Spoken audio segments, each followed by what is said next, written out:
नमस्कार. Marathi kitchen creation या YouTube चॅनलवर मी सुनीता तुम्हा सर्वांचे मनापासून स्वागत करते। आज आपण अगदी झटपट, पौष्टिक, आरोग्यकारी अशी कढीपत्त्याची चटणी रेसिपी येथे झटपट अशी तयार करणार आहोत।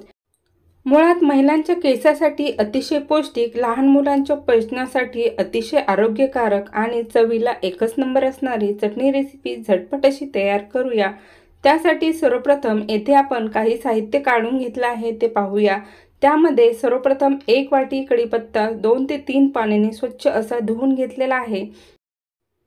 1 कांडी लसूण येथे आपण चवीसाठी घेतलेला आहे, त्यामुळे स्वाद छान असा येतो। ही आपण थोडीशी आंबट करणार आहोत, म्हणून यामध्ये थोडीशी चिंच घातल्यामुळे चटणीची चव एकच नंबर लागते। तर त्यानंतर येथे मी पुदिन्याच्या 2 काड्या फक्त घेतलेल्या आहेत। पुदिना सुद्धा आरोग्यासाठी अतिशय हितकारक असा आहे आणि कढीपत्त्याचा जास्त वास आला तर मुलं खाणार नाही, म्हणून थोडीशी कोथिंबीर येथे काढून घेतलेली आहे। या पद्धतीने चटणीची सर्व तयारी करून घेतल्यानंतर चवीनुसार मीठ येथे आपण काढून घेतलेलं आहे। तर सर्वप्रथम आता आपल्याला एक छोटं मिक्सरचं भांडं घ्यायचं आहे आणि त्यामध्ये हे साहित्य घालून घ्यायचं आहे।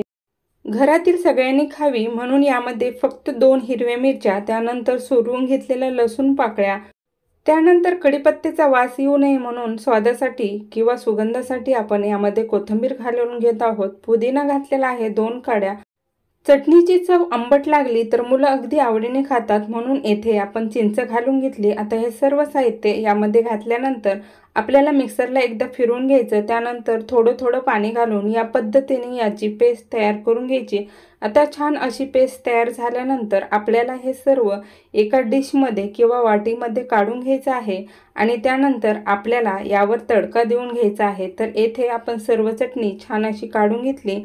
त्यानंतर गॅसवर एक जाळी ठेवून त्यामध्ये चमचा ठेवला आणि चमचा आपल्याला येथे गरम करून घ्यायचा आहे। पारंपरिक पद्धतीने आपण जशी फोडणी देतो त्याच पद्धतीने आपण येथे आज फोडणी देणार आहोत। तर त्यासाठी हा चमचा गरम करून घ्यायचा। त्यानंतर त्यामध्ये आपल्याला 1 पळी तेल घालून घ्यायचं, अर्धा चमचा मोहरी घालायची, त्यानंतर अर्धा चमचा जिरे घालून घ्यायचे।